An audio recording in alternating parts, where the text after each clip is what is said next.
Agora, voltando para a realidade no Brasil, o tráfico de órgãos é considerado por alguns estudiosos como a mina de ouro deste século.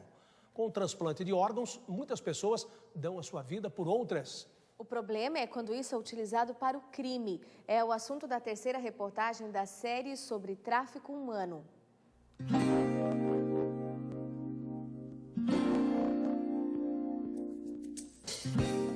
Imagine uma criança brincando. De repente ela cai, se machuca, vai direto para o médico e é dada como morta. Tempos depois, você descobre que ela havia passado por procedimentos médicos que simulam a morte para que órgãos dela fossem vendidos. Parece lenda urbana, mas não é. Foi exatamente por isso que o filho de Paulo passou. A tragédia ficou conhecida como o caso de Poços de Caldas. O médico foi condenado, preso, mas mesmo assim inocentado pelo Conselho Regional de Medicina. Hoje, após ameaças de morte, o pai denuncia o crime de longe. Meu filho sofreu um acidente, foi para o hospital. Depois de todo o atendimento ter sido bastante preocupante, eu fui procurar o hospital para pagar a conta e descobri que eu estava pagando, inclusive, o processo de doação. Eu nem desconfiava que eu estava entrando nesse mundo. E eu me deparei com uma máfia tremenda, uma máfia perigosa e que atua até os dias de hoje.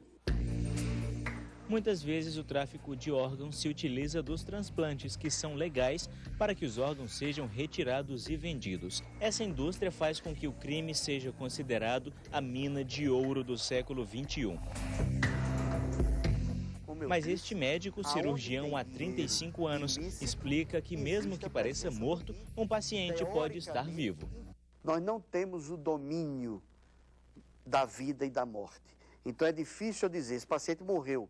Eu posso dizer que a atividade cerebral dele parou. É difícil porque o coração está batendo, ele está respirando, ele está se mantendo sobre aparelhos.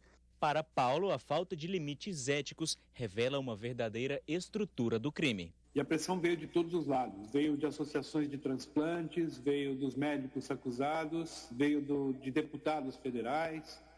Eles veem nesse gesto de doação e recepção de órgãos, ou seja, o transplante, vem uma mina de ouro, pela própria essência do material que está sendo usado. Para este juiz, a alta ocorrência do crime no país é fruto de uma brecha no Código Penal. O condenado ele poderá cumprir essa pena em regime semiaberto, o que, da maneira como é cumprido o sistema semiaberto no Brasil e na maioria das cidades brasileiras, facilita a reincidência, porque, na maioria dos casos, o condenado ele simplesmente dorme na prisão e tem o dia todo livre para reincidir nessa prática criminosa. O corporativismo e a falta de uma legislação eficiente que puna efetivamente os envolvidos nesse tipo de crime são apontados como os principais fatores que colaboram com o tráfico de pessoas. E como os órgãos são comercializados em um mercado paralelo, praticamente não existem dados oficiais que permitam saber como ele funciona. Na Câmara dos Deputados e no Senado Federal, várias comissões parlamentares de inquérito já foram criadas para investigar o tráfico de pessoas. Uma delas ainda está em andamento e, de acordo com os membros, quer mobilizar os legisladores. A legislação só avança, as coisas só avançam no Brasil, as instituições, inclusive, só respondem quando a sociedade pressiona, quando a sociedade se mobiliza. Eu acredito nisso, não é?